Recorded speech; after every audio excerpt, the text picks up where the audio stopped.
Vamos no vídeo de hoje falar um pouco do processo de formação da Europa medieval.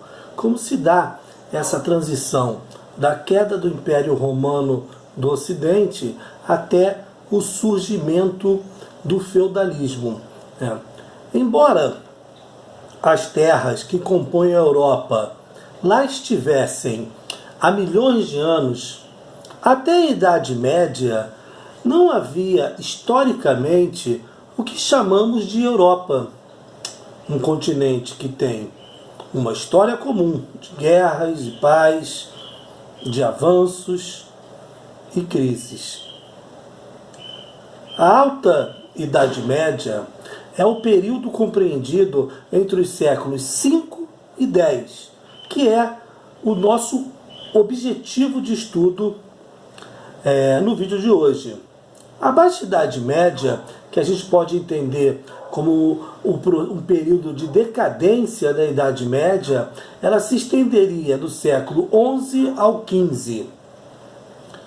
O período de formação da Europa, que aconteceu na Alta Idade Média, foi um longo processo de transição do mundo antigo para o mundo medieval. As migrações bárbaras que marcaram o fim do Império Romano do Ocidente, elas não se encerraram em 476 com a queda de Roma e continuaram acontecendo durante boa parte da Alta Idade Média. Esses povos bárbaros são em geral classificados de acordo com a sua origem ou a sua língua. Os tártaro-mongóis, os hunos e turcos, os eslavos, russos, os germanos, francos, visigodos, anglos, saxões, vândalos. O contato com esses povos migrantes e a fragmentação político-cultural nos antigos domínios romanos acarretaram a formação de reinos germânicos e a introdução de diversos idiomas. Até então, o latim era a língua hegemônica devido ao domínio romano. Uma das características da Europa medieval foi a ruralização, pois, desde o fim do Império Romano, as cidades vinham sendo abandonadas por causa das invasões e dos saques. E, ao mesmo tempo, a falta de mão de obra, por causa da desarticulação da sociedade escravista, atraía vastos contingentes de trabalhadores para o campo. O movimento dessa população marcou a volta de uma economia rural de subsistência. Devido à instabilidade causada pelos bárbaros e à ruralização, o comércio entrou em declínio e até a moeda desapareceu. Para a proteção das agressões e ameaças externas, construíram-se castelos e residências fortificadas.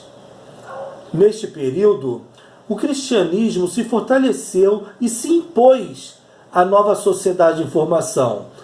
A gente não pode esquecer que os bárbaros eles acabavam se convertendo ao cristianismo.